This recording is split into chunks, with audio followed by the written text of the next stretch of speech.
नमस्कार, स्वागत है आप सभी का डीडी न्यूज में। आपके साथ मैं हूं संध्या शर्मा। आइए बुलेटिन की शुरुआत करते हैं हेडलाइंस के साथ।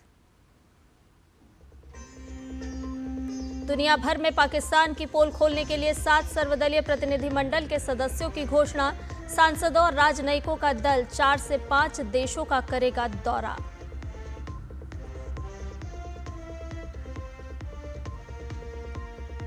गृह मंत्री अमित शाह के गुजरात दौरे का दूसरा दिन। अहमदाबाद में तिरंगा यात्रा में होंगे शामिल। सहकारिता महासम्मेलन समेत कई अन्य कार्यक्रमों में होंगे शामिल।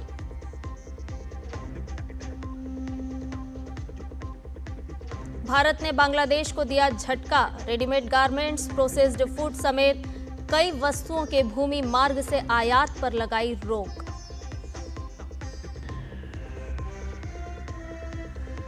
अमेरिकी राष्ट्रपति ट्रंप रूस यूक्रेन संघर्ष रोकने के लिए पुतिन और ज़ेलेंस्की से कल करेंगे फोन पर बात। व्यापार पर भी होगी चर्चा।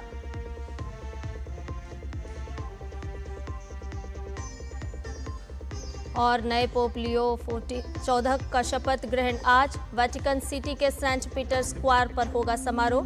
दुनिया भर से कई बड़े नाम होंगे समारोह में शामिल।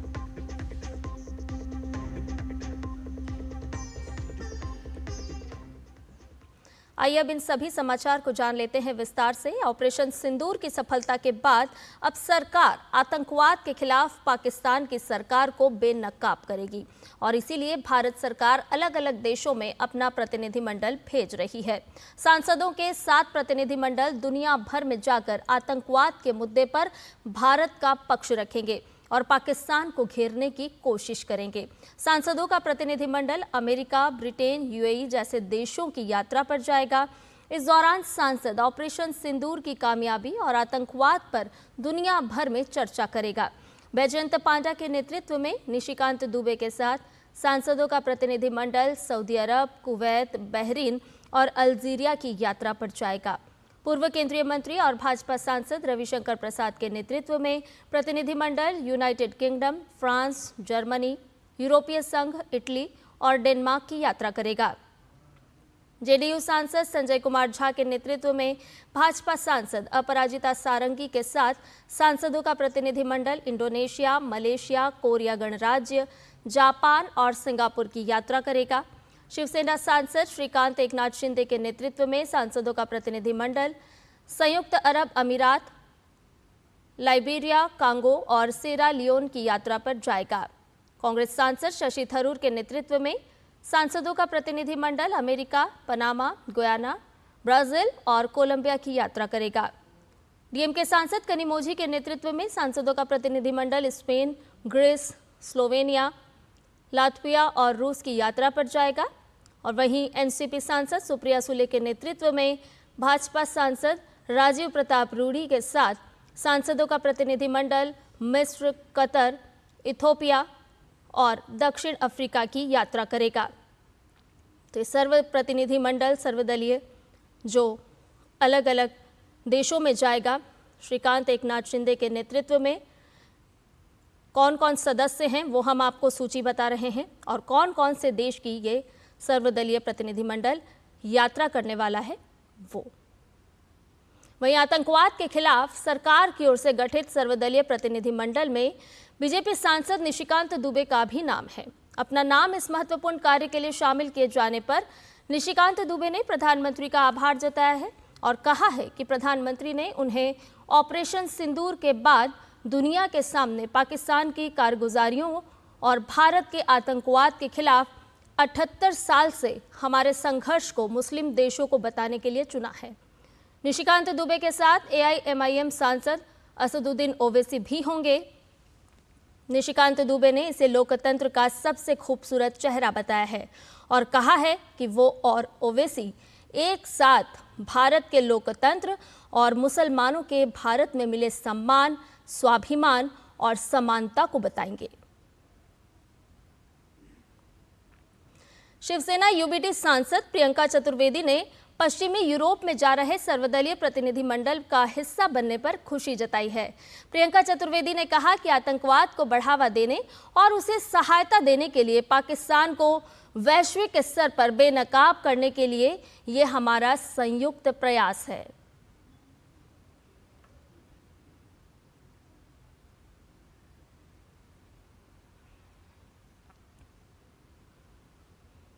और ज्यादा जानकारी के साथ हमारे सहयोगी संवाददाता शैलेंद्र मिश्र हमारे साथ जुड़ गए हैं। शैलेंद्र, वसुधैव कुटुंबकम की हम बात करते हैं और इसी कड़ी में एक सर्वदलीय प्रतिनिधिमंडल दुनिया के विभिन्न देशों का दौरा करेगा, बताएगा कि ऑपरेशन सिंदूर किस तरह से बेहद ही कम समय में भारत की तरफ से चलाया गया, साथ ही साथ पाक के नापाक इरादों को, कारगुजारियों को भी अब दुनिया के सामने लाया जाएगा।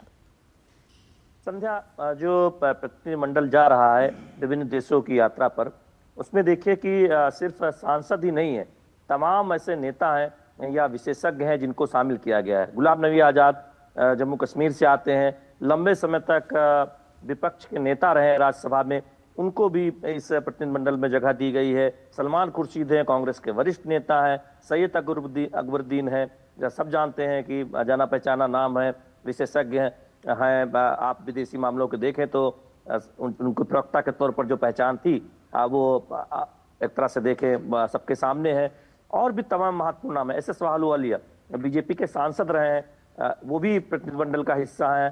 तो ऐसे तमाम नामों को शामिल किया गया है जो दरअसल इस प्रतिनिधिमंडल के साथ जाएंगे। यानी सांसद तो है ही, इसके साथ ही साथ कुछ अन्य विशेषज्ञों को भी शामिल किया गया है। तो ये बहुत महत्वपूर्ण इसलिए है क्योंकि आप देखें, बीजेपी के सांसद हैं, कांग्रेस के सांसद हैं, कांग्रेस के नेता हैं, विशेषज्ञ हैं, तमाम जो विपक्षी दलों के जो सांसद हैं उनको शामिल किया गया है। सुप्रिया सुले हों या फिर प्रियंका चतुर्वेदी हो या बाकी सांसद हो, बीजेपी की तरफ से ब्रिजलाल या तेजस्वी सूर्या, रविशंकर प्रसाद की अगुवाई में एक दल जा ही रहा है, कनिमोई TMK से। तो ये दिखाता है कि भारत एक संकल्प लेकर, भारत एक संदेश लेकर दुनिया भर के देशों के सामने जा रहा है कि देखिए, भारत आतंकवाद के खिलाफ लड़ाई हमेशा लड़ता रहा है। तो ऑपरेशन सिंदूर का जो लक्ष्य था वो आतंकी इंफ्रास्ट्रक्चर और टेरर को खत्म करने का करने का था। अब देखिए, जो निशिकांत दुबे जिस प्रतिनिधिमंडल में शामिल है उसमें उवैसी साहब हैं, निशिकांत दुबे हैं, ये UAE जा रहा है, सऊदी अरेबिया जा रहा है। तो सऊदी अरब बहुत महत्वपूर्ण देश है, हम जानते हैं। तो वहां ये बताने की कोशिश होगी कि देखिए क्या कुछ तथ्य रखे जाएंगे, वो बहुत महत्वपूर्ण है क्योंकि पाकिस्तान एक फेक एजेंडा, एक फेक नैरेटिव दुनिया के सामने रखता रहा है। इसी के साथ ही साथ आप देखें कि ये प्रतिनिधिमंडल जिन देशों की यात्रा कर रहा है उसमें यूनाइटेड नेशन सिक्योरिटी काउंसिल के स्थायी सदस्य वाले देश शामिल हैं। अमेरिका है और भी बाकी देश हैं, वो रूस है। तो वहां पर भी ये प्रतिनिधिमंडल जा रहा है। तो हम दुनिया भर के जो ताकतवर देश हैं, जो महत्वपूर्ण देश हैं, उनको तथ्यों के साथ ये बताने जा रहे हैं कि ऑपरेशन सिंदूर का जो हमारा उद्देश्य था वो पाकिस्तान में टेरर इंफ्रास्ट्रक्चर को खत्म करने का था और किस तरह पाकिस्तान का एक इतिहास रहा है कि वो अपने यहाँ टेरर इंफ्रास्ट्रक्चर को सपोर्ट करता रहा। और जानते हैं कि अभी 2 दिन पहले ही रक्षा मंत्री ने इस बात को कहा था कि IMF को पुनर्विचार करना चाहिए, जो उसने दोबारा कर्ज देने की सहमति जताई है पाकिस्तान को। तो इसका इस्तेमाल कहीं टेरर इंफ्रास्ट्रक्चर को फिर से खड़ा करने में ना हो।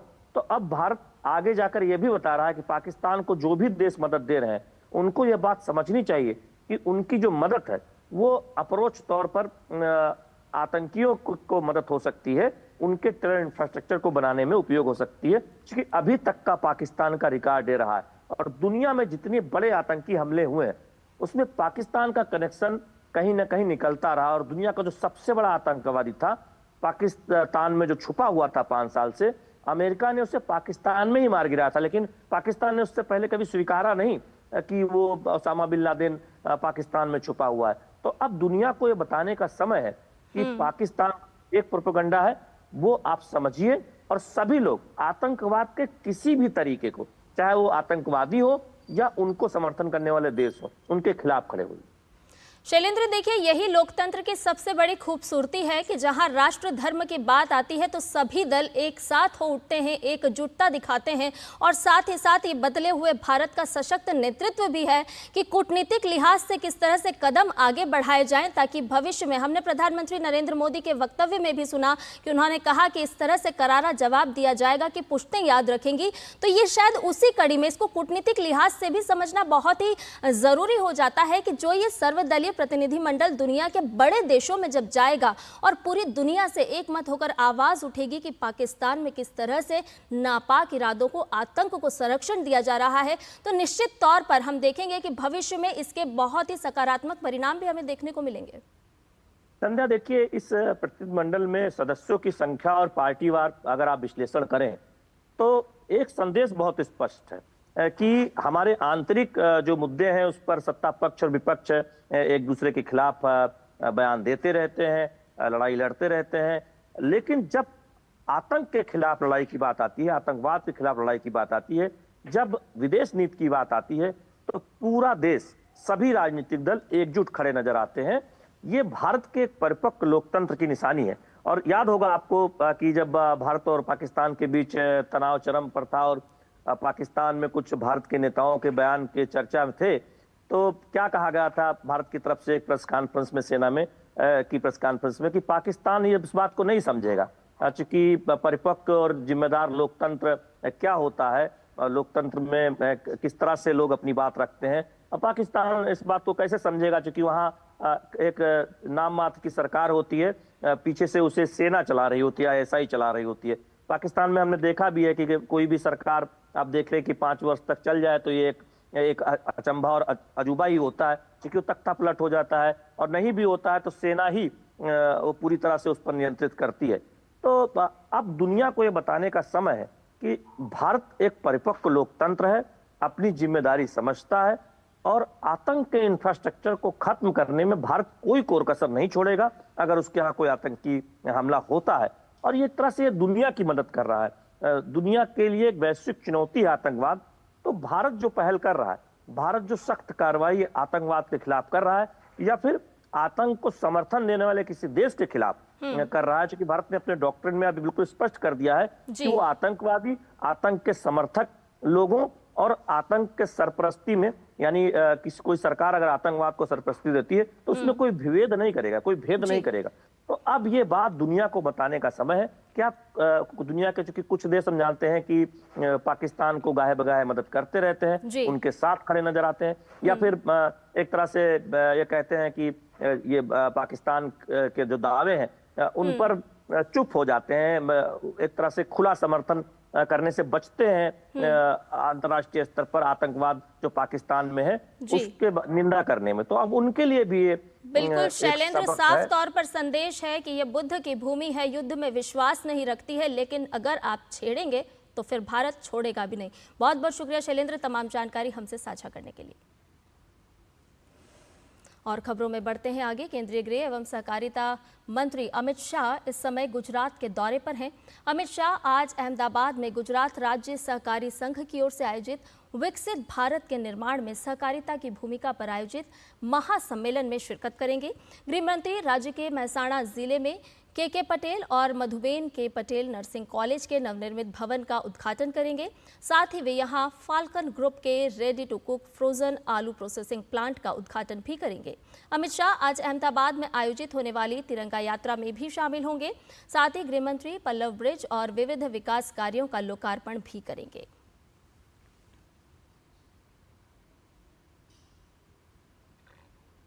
और कृषि मंत्री शिवराज सिंह चौहान आज महाराष्ट्र में नागपुर में विदर्भ क्षेत्र में किसानों से बातचीत करेंगे। कार्यक्रम में मुख्यमंत्री देवेंद्र फडणवीस भी शामिल होंगे। शिवराज सिंह चौहान भारतीय कृषि अनुसंधान परिषद, राज्य कृषि विभाग और राज्य कृषि विश्वविद्यालय के अधिकारियों के साथ क्षेत्र में कृषि और ग्रामीण विकास योजनाओं की प्रगति की समीक्षा बैठक करेंगे।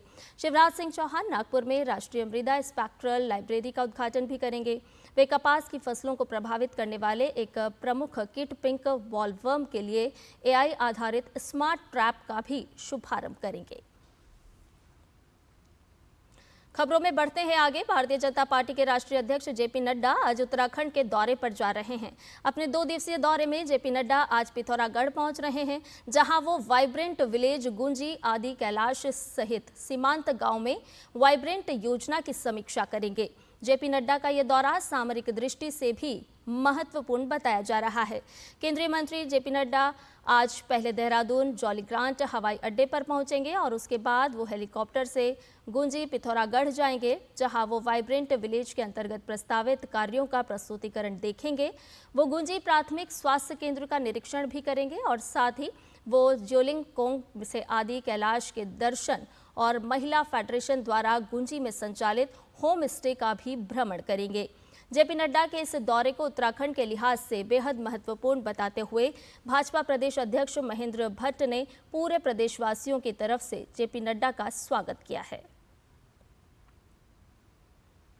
वहीं रक्षा राज्य मंत्री संजय सेठ 20 से 24 मई तक मलेशिया के लैंकावी में आयोजित होने वाले लैंकावी अंतर्राष्ट्रीय समुद्री और एरोस्पेस प्रदर्शनी लीमा 2025 के 17वें संस्करण में भारतीय प्रतिनिधिमंडल का नेतृत्व करेंगे। लीमा 2025 में एक भारतीय मंडप स्थापित किया गया है। Mazagon dock ship builders limited, Bharat dynamics limited, BML, Hindustan aeronautics limited और ग्लाइडर्स इंडिया लिमिटेड सहित कई DPSU और निजी रक्षा कंपनियां प्रदर्शनी में भाग लेंगी और भारतीय रक्षा उद्योग की क्षमता का प्रदर्शन करेंगी। इस वर्ष डोर्नियर विमान और एक भारतीय नौसेना जहाज सहित भारतीय संपत्ति भी लीमा 2025 में भाग लेगी। प्रदर्शनी के दौरान रक्षा राज्य मंत्री मलेशिया के रक्षा मंत्री दातो सेरी मोहम्मद खालिद बिन नॉर्डिन से भी मुलाकात करेंगे। ये यात्रा द्विपक्षीय रक्षा सहयोग और व्यापक रणनीतिक साझेदारी को और मजबूत करेगी। भारत और मलेशिया के बीच मजबूत और बहुआयामी संबंध हैं, जो रक्षा और सुरक्षा सहित कई रणनीतिक क्षेत्रों में विस्तारित हुए हैं। दोनों देश 2024 में मलेशिया के प्रधानमंत्री की यात्रा के दौरान स्थापित व्यापक रणनीतिक साझेदारी के दृष्टिकोण के तहत काम करने के लिए प्रतिबद्ध हैं।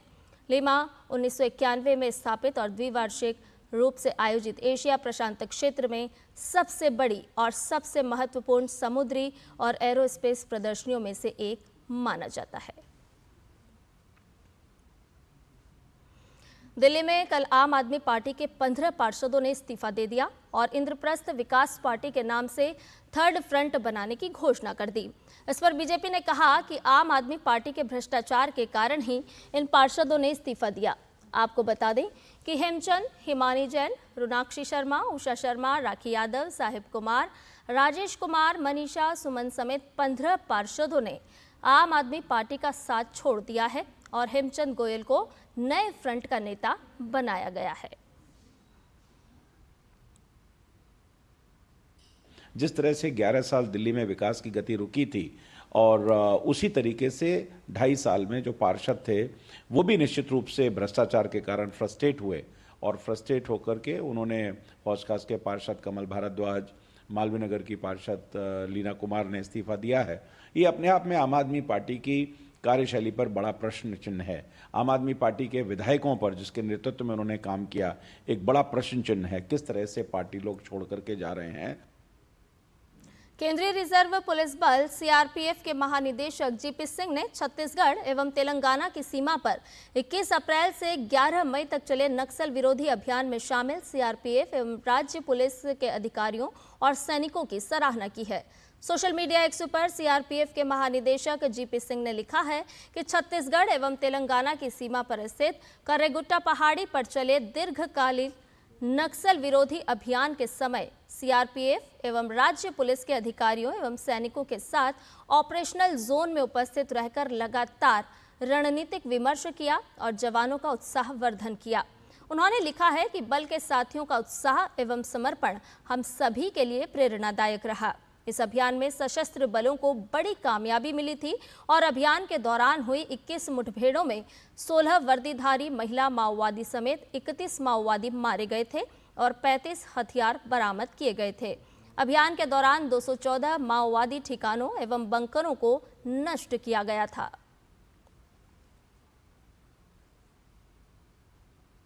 रुक करते हैं अगली खबर का। हरियाणा की यूट्यूबर ज्योति मल्होत्रा को NIA ने गिरफ्तार किया है। ज्योति मल्होत्रा ट्रैवल विद जो यूट्यूब चैनल चलाती हैं। जानकारी के मुताबिक ज्योति मल्होत्रा को हिसार से गिरफ्तार किया गया है और आरोप है कि ज्योति ने भारतीय जगहों से संबंधित संवेदनशील जानकारी शेयर की। और अब बात तिरंगा यात्रा की।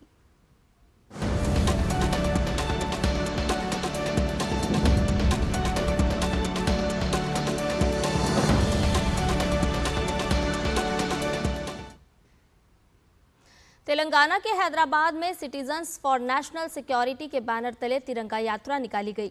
रैली में पूर्व उपराष्ट्रपति एम वेंकैया नायडू, केंद्रीय कोयला एवं खान मंत्री जी किशन रेड्डी के साथ कई प्रमुख हस्तियों ने भी भाग लिया। इस रैली का आयोजन हुसैन सागर झील के टैंक बंड पर किया गया।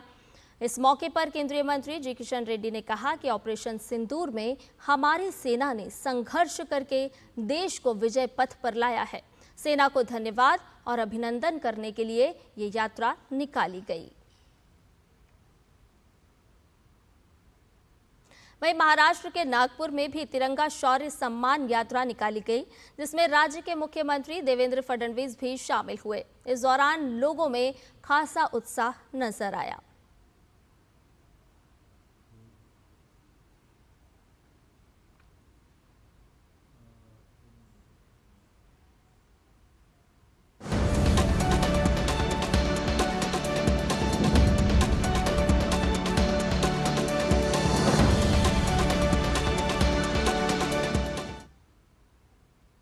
खबरों में बढ़ते हैं आगे। नई दिल्ली के मेजर ध्यानचंद नेशनल स्टेडियम में fit India Sunday on cycle marathon का आयोजन किया गया, जिसमें बड़ी संख्या में लोगों ने भाग लिया। इस आयोजन का उद्देश्य लोगों को फिटनेस के प्रति जागरूक करने के साथ पर्यावरण संरक्षण का भी संदेश देना है।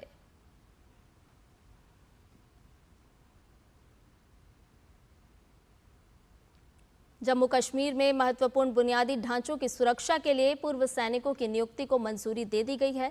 ये प्रस्ताव जम्मू कश्मीर सैनिक कल्याण बोर्ड ने रखा था। इसके लिए 4000 पूर्व सैनिक स्वयंसेवियों की पहचान की गई है। इनमें से 435 के पास लाइसेंसी हथियार भी हैं। इन पूर्व सैनिकों को प्रदेश के सभी 20 जिलों में बिजली केंद्रों, पुलों, सरकारी प्रतिष्ठानों और अन्य संवेदनशील स्थानों की सुरक्षा में लगाया जाएगा। इंजीनियरिंग प्रवेश परीक्षा जेईई एडवांस्ड आज पूरे देश में 222 परीक्षा केंद्रों पर 2 शिफ्टों में आयोजित की जा रही है। पहली शिफ्ट में सुबह 9 बजे से परीक्षा शुरू हो चुकी है। ये परीक्षा 12 बजे तक आयोजित होगी। वहीं दूसरी शिफ्ट दोपहर 2:30 बजे से शुरू होगी और 5:30 बजे तक चलेगी। आपको बता दें कि इस बार 1.90 लाख से ज्यादा छात्रों ने जेईई एडवांस्ड के लिए आवेदन किया है।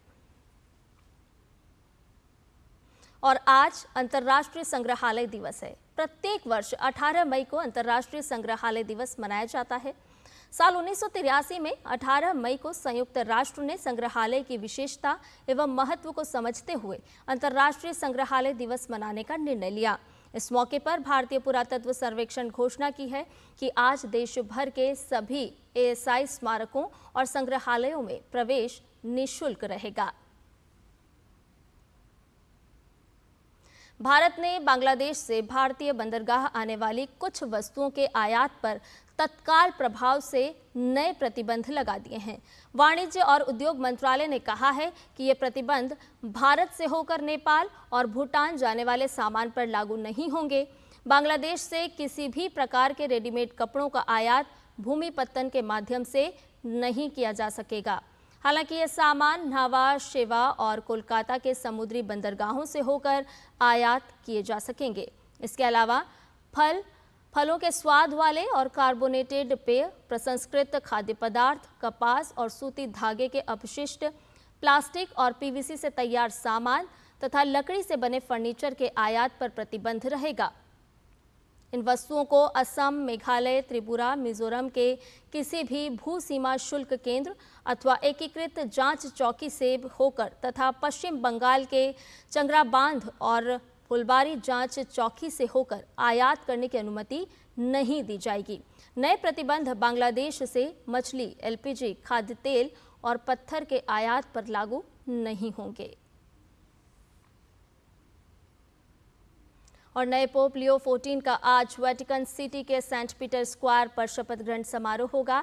ये समारोह भारत के समय के मुताबिक दोपहर 1:30 बजे से शुरू किया जाएगा, जो कि पूरे 2 घंटे तक चलेगा। इस शपथ ग्रहण में शामिल होने के लिए दुनिया भर के तमाम नेता वेटिकन सिटी पहुंच चुके हैं। रोमन कैथोलिक चर्च के पूर्व पोप फ्रांसिस का पिछले महीने 21 अप्रैल को 88 साल की आयु में निधन हो गया था। उसके बाद 8 मई को कार्डिनल ने वोटिंग करके नए पोप के तौर पर लियो का नाम तय किया था। नए पोप लियो का असली नाम रॉबर्ट फ्रांसिस प्रीवोस्ट है। कैथोलिक परंपरा के मुताबिक शपथ ग्रहण के बाद नए पोप को एक धार्मिक वस्त्र और एक अंगूठी दी जाएगी। ये उपहार नए पोप के पदभार ग्रहण करने का प्रतीक होते हैं। और समाचार में फिलहाल इतना ही। मुझे दीजिए इजाजत, लेकिन डीडी न्यूज पर खबरों का सफर लगातार जारी है। नमस्कार।